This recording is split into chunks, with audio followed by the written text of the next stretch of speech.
Hey, what's up, North Central Ohio, America, or wherever it is that you might be watching from? Kenya, the Netherlands. I heard they recently got some great Wi-Fi down there in the South Pole. Wherever you're watching from, glad that you could join us right here on the OH.Report video podcast. My name is Brian Skronsky. This is Travis Big League Berardi, and welcome into my backyard. We're keeping it casual here tonight. It's a beautiful summer evening here on Parkwood Boulevard in Mansfield, and got a lot of things to discuss tonight, Travis. Many topics coming up here with some semi-intelligent gentlemen. We get together once a week. We chop it up. We share our thoughts, and we want to hear from you tonight. We're in prime time, so we're hoping we get a few more viewers coming on. Drop us comments throughout the entire podcast and let us know where you fall on some of these debates, some of these topics, and we will include you in the conversation throughout the entire podcast. So, Travis, give the folks a quick preview of what it is that we're going to be getting into tonight. You're dressed out in this beautiful assortment of, well, what is it? This is my old baseball uniform, high school baseball uniform. I actually went to Hillsdale with you, and for some dumb reason, I practiced with the Lady Falcons, the state Final Four Lady Falcons. Shout out Taylor Morgan. I saw you were watching. Took some grounders, some fly balls, ran the bases with them, did their what it takes to become one of the best defensive teams in the area like Hillsdale. Yeah. I went through their drills and everything. I know you got the whole view of things behind the camera, and, you know, this is why they're constantly playing for a state Final Fours, because they do the little things. Yeah, we're going to get into that a little bit later. We're going to talk about the NBA Finals, who we're picking and why, how many games. Yep. The NBA Draft also coming up pretty soon. So who do we want our favorite teams to take? As well as the great debate, Travis, which we're going to start with here in a little while. Who do we think is going to win some state championships in softball? We got some awesome teams that we've been covering throughout the course of the season that are still competing in the state Final Four.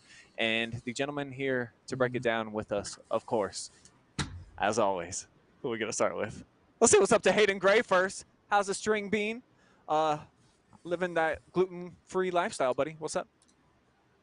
We're having a good evening. A little warm, no air conditioning down here at the crib in the valley, but we'll keep it cool. It's a little bit balmy down there in the valley. Yeah, I seen that we were hitting like almost 90 degrees. How is the renovations or the upkeep coming on the new crib, man?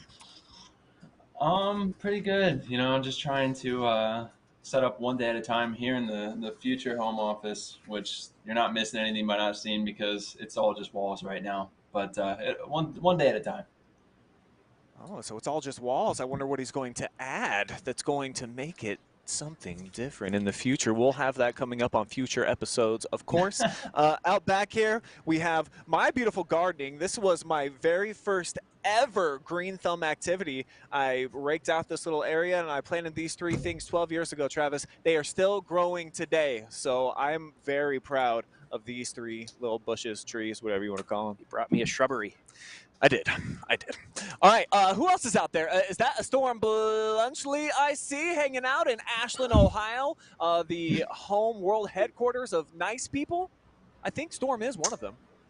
Yeah, we got a ton of nice people here in Ashland. It's a joy to live here in the homestead with the parents. So not as bougie as Hayden, you know, living alone, but it ain't bougie. Just living it up in the home office I built for myself. So just hanging out. Yeah, pretty sweet. What are your roommates up to tonight, Storm? We see that you're downstairs hanging out in your little lair. What's going on maybe on some other parts of the house out there in Ashland? Actually, everyone's visiting Linda Mendoza tonight. They're going to be there for pretty much the majority of the week. So I'm kind of home alone tonight. So. Oh, wow. Yeah, so party at Storm's, kids. Check out the ad on Craigslist that's going to be put out there very shortly. You know where to find them. And last but not least, where's he at? Where's the boy wonder? G-Man Garrett Parlett. What's going down in Wu-Town, baby? Not much, fellas. How we hanging here tonight on a Tuesday? I don't have any cool renovations like anybody else. I got a box fan. I got the greatest player of all time jersey behind me. So, I mean, that's about it here in my lair. Yeah, it's a great debate. I keep hearing about the Steph Curry conversation. Where does he fit in the equation of greatest of all time? But you've got LeGoat, LeBron James, at #1 on your Mount Rushmore, huh? Yeah, I actually used to be the complete opposite probably 3-4 years ago, but that's probably that's another day to debate. That's a rabbit hole that I don't want to jump down. I don't want to get all fired up yet, but LeBron's my GOAT, and I've had that locked in for about a year and a half now. All right, well, we'll start kindling that fire here pretty quickly as we start diving into the NBA Finals conversation. But first, it was Memorial Day yesterday, of course, and while obviously, we're out here and we're giving our thanks and our graciousness to those that have served and lost their lives, and that's what it's all about. But in America, too, it also is a day where we can get together. We can hang out, do some outdoor activities. In Ohio, I mean, it was blistering hot. I The think it was unofficial 90 start degrees. to summer, and it was just like that, 90 degrees. It was 90 degrees again today, but, a perfect way to start our summer. Yeah, and I got an opportunity to go to a cool pool party. There's a couple games and activities going on, including cornhole, which I indulged in, of course. And I feel like anybody can play. You can just kind of hop in there, including myself. Even though we've got the cornhole boards down at OH.Report World Headquarters, I don't really play that much. I don't have a great skill set. So there's that, and then Beirut and/or beer pong. And of course, you don't have to play with beer. You can play with just water or whatever you want to call it. So I don't know if there's another name for it, but I think most people would know it as beer pong. So I started thinking about those two games and what actually takes more of an athlete to be able to be a top tier player, to stay on the board or to stay on the table. So for me, I thought about it, and I think cornhole is one of those games where, of course, there's levels to everything. You can be a great player, but anybody can kind of step in and play. I was playing against a couple of schlubs, in my opinion, and after, you bust a few times or something, they overtake you, they can win. But in beer pong, Beirut, I do feel like there's a particular skill set, especially after the cups start getting dwindled down. You got to think about the strategy depending on the house rules and how they play at that table. If you only get one re-rack, maybe there's no re-racks. Maybe you get to do the straight line sometimes. How do you actually set up the cups, and who is the one that can step up and make the big shot in prime time when it's down to the last couple of cups? So to me, I think the beer pong is the game out of those two backyard activities that I think it does take a little bit of a athletic ambition to be able to step up and play, because if you do get focused, I think you can dial it in and play pretty good. If you're just hanging out, chit-chatting with your friends, sometimes it might have an error throw here, there, everywhere. So for me, I'm going with beer pong on this great debate. What say you, Trav? I absolutely agree with you. The accuracy in beer pong, a lot tighter accuracy than you need for cornhole, because you have the big board. You don't even have to get it in the hole. If you get it on the board, it's worth a point. But for beer pong, the guy's already ripping on me for talking about beer pong. I don't know why. Actually, they're probably playing beer pong on their iMessage chat or whatever. Right. They've been trash talking each other all day. But you also have to have the mindset to block as well, because if you bounce it in, you get 2 cups. Things like that. You got to keep the focus. You got to have the accuracy to get it in there, especially when they start taking the cups away and things like that. And it's a lot better and a lot funner than, I think, cornhole. So we're the elder statesmen. Our beer pong days, not 100% behind us. Of course, we'll still jump in there and we'll indulge. But let's go to the college kids now. Let's hear from the 21-year-olds. So let's go to Storm. What do you think about this one, Storm? Does it take more skill to play beer pong, or do you feel like the cornhole players are actually the ones that you're like, man, the good player right there, that's the real athlete in the bunch? I'm gonna go ahead and I think I'm definitely gonna say beer pong on this one for the pure simple fact I'm an adult. I am of age. I just turned 22 this month.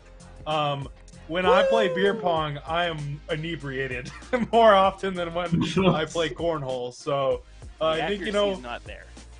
Once you get a few margarita Trulies in you, it's kind of hard to line up that perfect shot, especially when it's just a little ping pong ball. So I'm going to go ahead and say beer pong is definitely a lot harder than cornhole for me. And if you are of age and you're playing the adult version, some put water in the cup, so others truly will put a Truly or some beer in the bottom of their cup. So when you're missing and not doing well, it adds up too, Travis. Yes. So that's another part of the game, another element that you have to keep in mind. So G-Man, you also just a baby in the game, though, 21 years old. You've been playing both games, I imagine. So when you step out onto the playing surface, when do you need to bring your A game? Is it beer pong? Is it cornhole? I'd probably say, I want to say that I don't think really either of them require much skill, to be completely honest with you. If you know how to play basketball, if you know how to shoot a ball in any kind of sport, I think you can fit in and play pretty well with any of them. But beer pong, just because it's obviously a smaller hole, it's the ball I feel like is much harder to throw than a beanbag. You can have much more accuracy, but neither one I would categorize as like an athletic sport. I mean, you just step up and you're shooting a ball. It's just like basketball in a way of sorts. But going with Storm too, I agree. Beer pong, it's definitely you're definitely going to be a couple deep when you're involved in that game. Cornhole, I feel, is a little bit more relaxed. I feel like I get into it with a few of my buddies more when it's beer pong involved. So beer pong is definitely the sport there, I guess you could call that. Is going to get the most out of me and make me the most upset. Just like, I continue to beat Hayden over the iPhone game. I can hear him in the background just grunting the whole time. Just taking those L's one after another. Hey, so what's going on, man? Like, you can't get it done in virtual land. Can you get it done when you got to be an athlete and step up on the real table? Like, what do you think? I mean, I guess I'm just gonna. Number one, I don't get your basketball tie into this, G-Man. And we're not arguing that. Well, I mean, you're shooting the ball into like a cup or a hole or a basket. Right, I mean, but isn't basketball like an athletic game? Well, yeah, because it takes more. You got to dribble and pass. Beer pong, you pick up a ping pong ball and shoot it at water. Okay, all right, G-Man. I guess I'm just displaying my mid-20s here versus your youth. Okay, and I think that cornhole, go figure, Hayden taking the one answer everyone didn't pick. But I'm going to say cornhole because I think there's way more strategy that gets involved with it.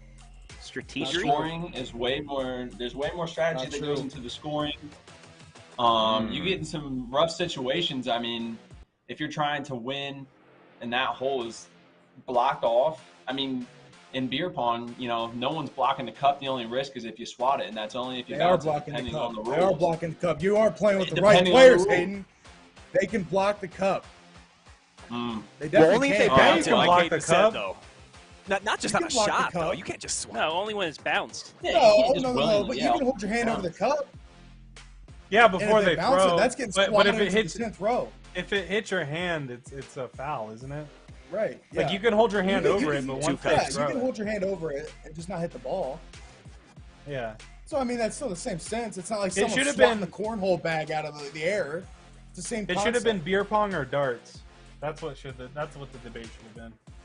Darts, because I'm awful at darts. Darts, because I'm goated at darts. We need to get a dartboard down there, one of those electronic dartboards at OH.Report World Headquarters. That's the next thing, Jory. Electronic dartboard. Run it. Dartboard. All right, so one thing that we know for sure is that at least the trash talk in beer pong is significantly better than cornhole. But on this great debate, playing the right people, I think Hayden's out on the island again, of course, but that's okay. We like you out there, Hayden, playing that role. So appreciate you taking the cornhole side. Still fun to play. Ja Morant, who? All right. Speaking of Ja Morant, who's not playing anymore, but there are still two teams competing for an NBA championship. That, of course, the Boston Celtics, who punched their ticket last night or a couple nights ago, and then we had the Golden State Warriors, who took care of the Mavericks. We all predicted it would be a sweep in 4 games. Yeah, it was 5. It was 5, though, so we were wrong Luka about was going that. Golfing. He went golfing, so. So, G-Man, break this one down for me, man. This was your topic. You wanted to get into this. Give us your insight into the NBA Finals and where you stand on this, how it's all going to shake out, and why. Well, first off, I want to apologize to Adam Celtics because I continue to go against them, but they've been winning. So maybe this is going to end up being a Celtics win, but I don't think it's going to be. Obviously, Celtics dubs are set in the Finals. The Warriors got the home court advantage. I think they're going to split in Golden State, split in Boston, and then the Warriors going to win it out. I think it's going to go 6 because I don't think anybody's stopping Klay Thompson in Game 6. I think that's when the chips are all against the wall, and Klay Thompson always seems to respond well in Game 6. I got the dubs in 6. My question is, and my biggest fear with the Warriors is, or excuse me, with the Celtics, is down the stretch in Game 7 against the Heat. What happened? What were they? I think they were up 13 with 3 minutes left, and Marcus Smart single-handedly almost stole the bag for the entire team. He took a couple of threes that he should have just backed out the ball, set up the offense, and burned some more clock. He had that missed layup at the end. Jimmy Butler took the three thinking he was going to get it. I mean, that's a tough shot to live by, but if he makes it, he's the hero. Could have took it to the cup, maybe got a foul. Well, but he took the three because he was tired. He couldn't have played overtime. Yeah, he had to win it right gassed. there. I think it was a good shot because, I mean, you got to live with that if you're a Heat fan and you're a Heat not player. if you're Jimmy Buckets. You take that to the rack. That's his game. He's not a three-point shooter. They would have lost by 20 in overtime. They would have lost by 20 in overtime. I mean, even if you make the three, there's still 14 seconds left. So that's not the debate here, though. Let's move on. Let's get into the here and now and who's playing, who's still competing. So Warriors versus the Celtics. And clearly, Dubs and 6. I understand why you feel that way about the Celtics because they've actually been the worst, actually the second worst team in the NBA in crunch time throughout the entire season. 29th in the last 4 minutes in a 5-point game or less. So the Celtics, they're a team that have blown out the competition more than any other team in the NBA. So when it is a close one, which I anticipate a lot of these games are going to be, that's where the Celtics tend to have their meltdowns. However, I think that they got more dogs on the team. I think that they got more guys that are wanting to prove that they can step up to the occasion and make something happen. These other guys have already been there. They've done it. They can talk about the fact that they're still hungry, but I think the C's got the real chip on their shoulder because guys like G-Man been counting them out this entire NBA playoffs, and what do? Win, advance, and they're going to do it again. They're going to take care of your Warriors in 6 at home in Boston. I'm with you, Ski. You want to know why? Because I put $20 in a bet with Storm over the weekend. I got 20 on the Celtics winning it on. I believe you have a bet with G as well. So we're going with the Celtics. We're on Adam's side for this one. I think it goes 7 though. Well, if it goes 7, I get real scared if it goes 7 and they got to go back to the Bay and play the Warriors. Well, there's one team that went back to the Bay and won a game 7. We've seen that. History does tend to repeat Celtics itself. don't have LeBron. Move on from that. Yeah, the Celtics don't have LeBron. Celtics don't have LeBron. Don't start that. This is when I wish Adam had a microphone. So Jason Tatum, though, he's trying to elevate himself into that new stratosphere. Not LeBron. I think they have more pieces and parts, though, than those LeBron teams did. No? Well, they don't have any finals experience. That's the thing that worries me the most. In my opinion, they have had the hardest road to the finals, probably. They had a harder road than the Warriors did, but they have no finals experience. That's what really scares me. There's the playoffs, and then there's the finals, and I feel like mental toughness that you have to be ready for, because this is the end of the road. This is where when you think you have nothing left in the tank, you have to just keep pushing that extra mile. And I don't see it happening in 5. I bet the Warriors win 2 in San Fran. Then they win 1 on the road in the versus the Celtics, and then they just win out from there. It'll be 3-1. It's not going past 6, Storm. You what? Game 6 play. It's not going past 6. It's not going past 6. Game 6 play is too good, and he's been. There's Adam. Clay has been doggy all playoffs long. He is due for it. He is so due for it. The Warriors just got too many weapons, man. And sometimes you're not due. Sometimes you just don't got it no more. And I feel like Klay Thompson just maybe, he's not the kind of player that we saw. Maybe Game 6 Klay doesn't exist anymore. Maybe he's retired. He already went to bed. It just happened last series. Oh, damn it. That's the whole narrative. Yeesh. All right, I'm just gonna play with my fidget spinner. Then we'll let you adults take the rest of this conversation. Go ahead. I'm really just taking the Celtics guy. I got $50. What is Hayden think? Celtics. That's all I have them on. Yeah. What is conventional wisdom says the Warriors don't win, right? We haven't even went to Hayden. Hayden thinks Grizzlies in 4. Oh, there he is. John Morant gonna somehow get the series and win. Now, no, due to league rules. But I'm going to agree with Storm and Garrett for once, so they don't have to dog me. Although feels I weird, will disagree. Yeah, it does.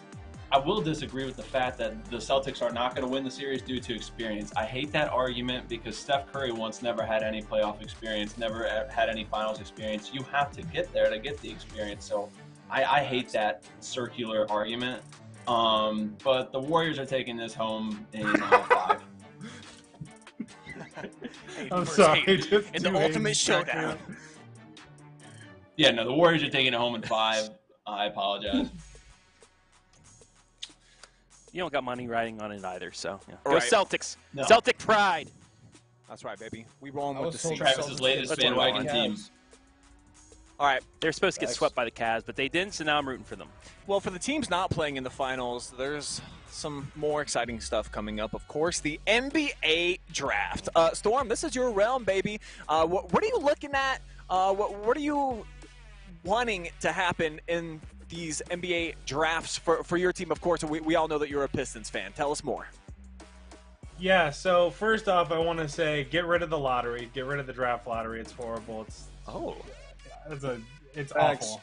Should have had the 3rd pick, What- and we got the 5th pick, unfortunately. What do you want to see? But How would you change it? By record? Losers, worst record? Yeah, worst record. Okay. I just feel like that's the only fair way to do it. But that's a whole other can of worms for a whole other day.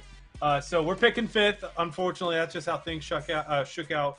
But that's not bad. There's still a lot of good guys that are going to be on the board right now between Shaden Sharp and Jaden Ivey for the Pistons. And if Ivey falls to us, I think we're going to draft him. I don't think he will. I think Sacramento, being Sacramento, could draft Jaden Ivey, even though they don't need a guard. And Shaden Sharp, no laughing matter. He's an NBA-built player. He's ready to play in the league. The only thing I really don't like about him is his work ethic, but I'm sure that'll improve. And we've been in talks of getting rid of Jeremy Grant for either the 7th or the 9th pick to Portland or the Pelicans. So we'll see. We might have 2 lottery picks and give us 2 or 3 years. And with DeAndre Ayton giving him that max contract, we're going to be in really good shape. But I just wanted to see what everyone else kind of thought. I think the Pistons are the only team in the lottery this year, right? Yeah, that's right. The Cavs are just outside of the lottery. So we got 3 people who are going to be talking about the Cavs here in a minute. Let's go ahead and get the other out-of-state team out of the way here. Let's talk about those Bulls, G-Man. How are you guys going to get more competitive by picking somebody? Who you want? Well, it all depends what the plan is with Zach LaVine. Free agent this year. He can only sign the max deal with us at 5 years, $212 million. If he leaves us and goes somewhere else, I believe it's 4 years, $147. So he's leaving a lot of money on the table if he does leave.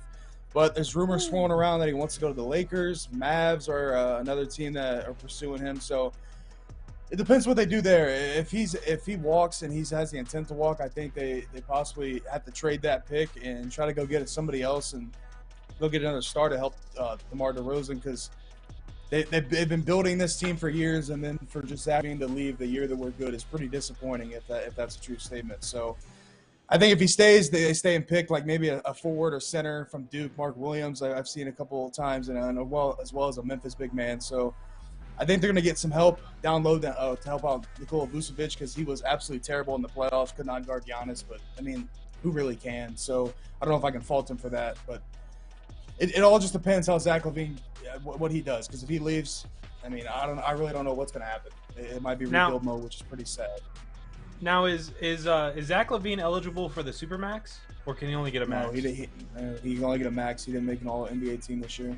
Yeah, he ain't no Gotcha. super kind of player. Get out of here. What's funny, though, I don't follow none of the Bulls stuff or anything like G-Man does on his Twitter, but it seems like I keep seeing scenarios pop up every single day of what Zach LaVine is going to do. I don't know why, but I'm scrolling through, and I've seen lots of different scenarios. However, this is what I just heard after Garrett just rambled off all those different scenarios. DeMar DeRozan is our best player, yada, yada, yada, and then the end result is you're not going to go very far in the playoffs. So I don't really think it matters who your number 2 is. You need to get a real number 1, G-Man. Unfortunately for you, that's your situation. Now, let's talk about a real team, okay, with some actually big aspirations. Let's talk about the Cleveland Cavaliers, the real beasts that are going to end up winning the conference this year in the Eastern Hemisphere. So what I would like to see, and I've thought none about this at all, I don't really know any of the players going to be out there, but I like this name, okay? How about a guy named Ty Washington Jr. from Kentucky? Continue.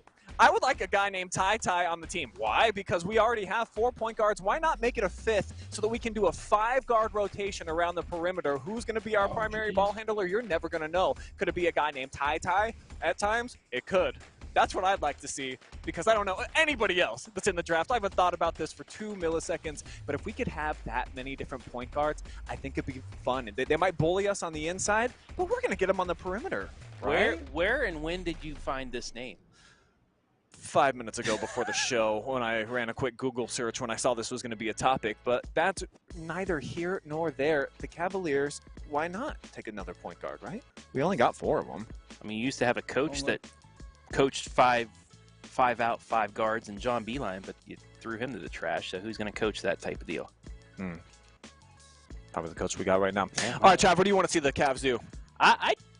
It's more to me the G League Ignite high school players. I saw a documentary, a 2-night documentary after the first round on TNT, and it was just the first year that they did it. It was in the bubble. These high school athletes that instead of going to college went to the G League for 1 year and played in that. And they had 2 or 3 players that are right now showing off in the NBA this season. And I just want to see, I'm interested to see if this keeps up. If there's more G League high school players out of the Ignite League, and then I think there's another team as well. If they can continue to get drafted, I want to see if this can continue to where the top high school athletes, instead of going to college, go to the G League for 1 year and then get drafted. Yeah, I think that's a unique and interesting experience for them because, number one, you're going to get paid. Absolutely. Even though now, if you go to the college game, of course, you can get paid with the new NIL rules. So, yeah, that'd be intriguing to see how many guys elect to go ahead and get the experience as a professional player instead of playing at college, though there's so many pros and cons, of course, to each side of that ticket. You know, I think most notably just being the college experience. I think guys should always, if you're a top flight type of player, get 1 year in there, see what it's all about, be the big man on campus, just like Hayden Gray is here all the time on the OH Report. What says you on this? I'm similar with you, Brian. I'm not going to act like I know too much about our draft prospects. I know we picked 14th, and from what I've seen, they're leaning towards going with some size. We need a forward, a power forward. We have way too many guards. That's been Cleveland's issue kind of the past few years that we never really know what to do with. I know, that's kind of the dilemma right now that they've been discussing. Do we hold on to both Garland or Sexton? You obviously can't get rid of Garland. I would love to keep them both. And then another guy they're hoping to maybe bring back that did well this year had he not got hurt was Ricky Rubio. So we definitely don't need any shooting guards or point guards. We're guard heavy. So I think we're looking for some size, and that's the bulk of what I know. Damn, no tie-tie, huh? Just would have been fun. Yeah, we'll probably have to pass on tie-tie. All right, GM Hayden Gray. Well, I know that there is one player out there. I think he's in his 17th year past eligibility, but he is still fighting for playing time. That's this guy right here to my left. That's right. Travis Berardi went out onto the playing surface today with the Final Four bound Hillsdale Lady Falcons. 17th time they made the Final Four. Unbelievable. I think maybe the most storied program in the state. Championships in all of the state. Ooh. 7. So them ladies are the real deal. Travis wanted to find out, what is it like competing with a team that just has that type of bravado? Constantly rebuilds. Always, never rebuilding. No, I mean always reloading. Yeah, reloading. So, Travis, give us some insight. We got a few clips that we can play here. What was the sensation and the feeling that you got that makes them an elite program? Just the way they go through their practices. First off, you got to run right off the bat, run a couple laps. Okay, everybody does that. Okay, now we're going to take grounders and fly balls. No. You go through every little small thing. You throw grounders to each other. You're throwing, warming up. You're throwing pop-ups to each other, doing each little small thing that would come into the game, but they do it every practice. They warm up. They make sure they get through all those little workouts and whatnot. And I could not stretch half the time. But here it is. You're rolling it to the left side, going backhand, you're scooping it, you're going forehand, you're moving to your left, to your right, you're taking a pop-up by running back, then finding the ball. This is what Hillsdale does every single year. And look at that nice catch. Yeah, can of corn. 1,000% fielding percentage today, my friend. Good Lord, man. Look at that perfect throw over there to first. I want to see any of you guys out there try and do that too. What are the socks? Softball socks. I gotta say, look at that. What are the we got socks? more compliments on these socks today than anything that I've worn over the last several months. You guys Respect. are afraid to wear those socks. You got are no afraid to drip, wear those bro. socks. You Hey. look like Luigi, bub. Hey, I don't care. Well, I want to go up against any of you in a competition like that. You would all fail. I got to give a little uncoordinated. love to Luigi here. Mario says that he had a pretty good day. Like he said, 1,000%. I was really hoping and cheering for him Not just to once. stub his toe, go after a fly ball and just trip or miss a play, throw it, and it hit my camera or something because it was so off target. No, it was all pretty good. The girls that I interviewed, the coaches said that, he could probably make the JV team. So There we go. let's go. Where I fit in perfectly to the JV team. So Travis maybe got a spot on the Hillsdale roster in the future. He might just have to shave off that goatee, grow out his hair a little bit, and we're looking. Teresa's back. Oh yeah, Teresa's going to be back. Definitely looking forward to the summer series too with G-Man. Have you been thinking at all about who you're going to call out this summer? Who are some of the football prospects, G, that you want a piece of that you can go out there and terrorize with the best hands in Richland County? I'll tell you who I'm happy that is graduating is Blaine Bowman. I don't ever want to see him again after that embarrassment I had. But Amar Davis, wake up in a cold sweat. when I see him, I kind of just get sick. Like when I see him like at Shelby games or something, I just kind of avoid him and kind of walk in a different direction because I'm still kind of embarrassed to be known that I was the guy that got obliterated. But Amar Davis, I remember calling one of his basketball games for Mansfield Christian. He plays for Mansfield Senior.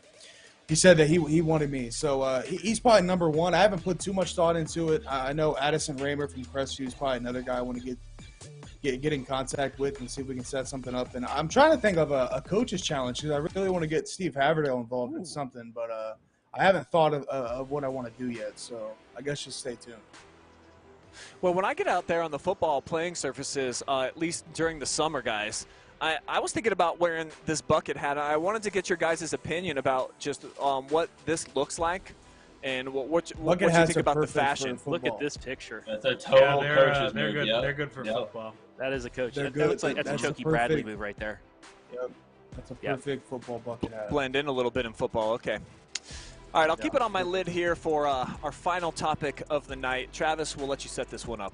Well, sticking with the softball, we have 3 area teams that we cover that will be playing. They're the final 16 teams playing at Akron's Firestone Stadium for a possible state championship. Brian is just completely out of I don't know how to wear sorts right bucket now. hats. Anyway, we got teams playing Thursday and Friday nights, well, actually all day, in the semifinal games with all 4 state championships on Saturday. But my question for you guys is, who has the best chance out of our 3 teams, Triway, Hillsdale, or Cardington, to win it? And I'm going to start, I think all 3 are going to take home the hardware at the end of Saturday, and I don't care. You're lame. How about that? Yeah. 3 state 3 state champions. Hillsdale, I just practiced with the way they're playing. I think they have what it takes to get through that. The matchup they possibly have with Strasburg Franklin for another state championship, that's something worth watching. Cardington, they just steamrolled through their tournament. A 10-run ruled both teams in the regional. Number 1 versus number 2 in that semifinal. But I think Cardington has what it takes. And then Triway, I don't think they're going to have a test. I think their toughest test was Hoban in the regional championship, and they rolled through there. Cartawakdale is just the real deal at pitching, so I know for sure Triway, and I think almost everybody is going to say Triway with their answer, but I honestly think we're going to have 3 state champions coming home this week. Hayden, tell him why he's wrong. I want to begin by making sure I don't discredit the other 2. Hillsdale and Cardington, both solid squads, and I'm not necessarily counting them out, but as Travis said, I'm going to go ahead and roll with Triway, and I'm going to roll with them by a mile. I mean, G-Man's talked about it a lot, seen them the most out of all of us. I've seen them a couple times, and just when you got just to name a few, you got the Mazzaro sisters, you got Wachtel, and just the fact that Hoban was what we all thought might be their biggest test. They don't flinch, they don't miss, and it's the most solid softball team I've seen in quite some time. So I just don't. They're kind of like Hillsdale too. You see some of those seniors that are graduating this year, Emma Hudson there. They're just going to reload next year too. So I take them by a mile, and I hope for their sake, I think that they wouldn't mind a little bit closer just to feel that adrenaline rush. But I think that they'll take home the hardware for sure. And I'll get to see them on Thursday in the state semi. And they don't have to put up with Keystone, who got upset in their district. Yeah, G-Man, Correct. you actually told me that you saw for the first time all season, you've covered a bunch of Tri-Way, that you saw some nerves kicking in that Hoban game. Yeah, Hannah Mazzaro hit a 3-run home run to put him up 5-1, I think in the bottom of the 6th, and Hoban was up to bat in the top of the 7th, and they got 2 runs out of it. It was bases loaded, too, into the final out, and you could tell that it was a situation that they had not been in a lot this year, and they were kind of making some mistakes that you don't see them make, but they were still able to pull it through, had a pop-up to the catcher to win it and move on to the state Final Four. But I talked to a couple girls after, and they said that was the most nervous that they've been all year. And it was close, man. Hoban put up a fight in that end and made it a game. They ended up winning 5-3, Tri-Way did. But you could tell that it was a little shaky and rocky there in that game. And Hoban almost made the comeback, but Tri-Way said otherwise. Well, from what you just saw, a little bit of a 7th inning meltdown in their last game for the regional title. Do they still have what it takes, in your opinion, to take home the big enchilada? Are they the favorite out of these 3 teams to win it? Yes. I've been saying this since they played Madison and at Brookside, that I thought that they were going to be in a state title, and it's looking like they're going to be if they're able to win that game on Thursday. But they just, from top to bottom, and the thing that I've seen the most in this postseason is that they haven't really relied on some of their bigger hitters in the lineup. Haley Pruitt and Haley Mazzaro, she had a home run last game, but it's been some of the younger girls in the bottom of the lineup, like Chloe Flinner. She had a game with 3 RBIs. Hannah Mazzaro, the younger sister, had a 3-run home run. They've had some girls step up in the bottom of the lineup. Now, I know for them, that's just any other day, but typically the bottom of your lineup, it can't hit as well as your top. But for Tri-Way, 1 through 9, man, can hit home runs. They can get on base, hit RBIs. And then with Carter Wacht on the mound, it's hard to go wrong. She's the best pitcher that I've seen in softball in the area this season, and I'm going to ride with them. I've been riding since that Brookside Classic, and I think they're going to win home the state title on Saturday. Are the Titans the obvious choice here, Storm? Is that the only way that you can go? Yeah, I think that's the safest bet by far. Just like how Garrett was saying, top to bottom, it's such a skilled squad. They just have so many weapons on the offensive and defensive side of things. It's really hard to bet against them. And we Hillsdale and Cardington Lincoln are both 2 really, really good teams. But Tri-Way, it's just far and away, top to bottom, the best team. Yeah, they got a lot of good players, and a ton of good players, I think, graduated from Hillsdale last year and the year before. But you know what never graduates, Travis? Tradition. You know who has more tradition than anybody, maybe in the entire state? That's right, the Hillsdale Lady Falcons. That's why I'm rolling with them. They are going to bring home the state title. They got a team in front of them in the Final Four that, hey, there was a little bit of whispers amongst the coaches. They didn't want the players to know, but they think that they've got a much better roster than the team that they're about to play here in a couple of days. And then when they get to the state championship game, and oh, by the way, they are going to get there. They are going to win it because they've got the pedigree. They've been there. They've seen the girls before them take home them big trophies, and they want them for their own trophy case. It's been a few years down there. They don't normally wait too long to bring home more big first place trophies for the state. So that's why I am rolling with Coach Hannah and the Falcons. From what I've seen at practice today, this is a focused team that knows how to have fun when it's time to have fun. But when they're in the drills, they are 100%. They go hard. It doesn't matter if it's 90 degrees. They got a first baseman that can literally hit it out of the park. They've got a shortstop, even though she's a youngster. She gobbled up everything that I saw today. She's got an outfield that it didn't matter if it was the 2nd string, 3rd string. They were all making plays. The catcher is vocal. They got it all going on. That's why I think the Falcons are going to bring it home. But I kind of feel like Travis, though, too. I kind of feel like Tri-Way is going to win it. And I think that maybe Cardington's going to win it, too. But if I had to pick just one team, I'm rolling with Dirty Birds. And that's my story. That was beautiful, Brian. Thank you, guys. That's beautiful.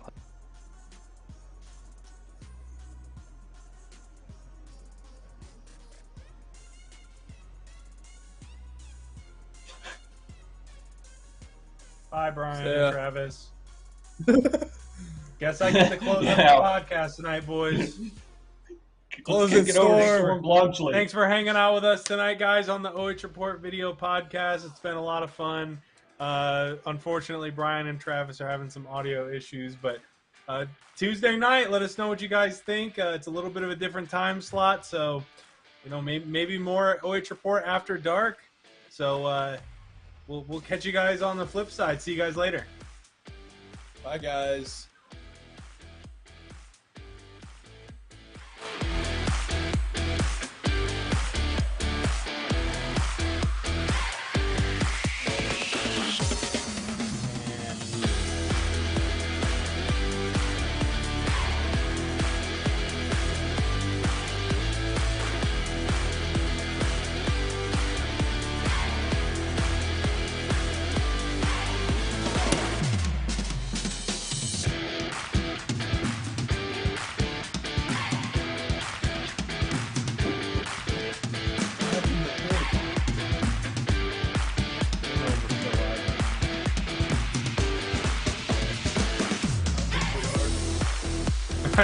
We are too.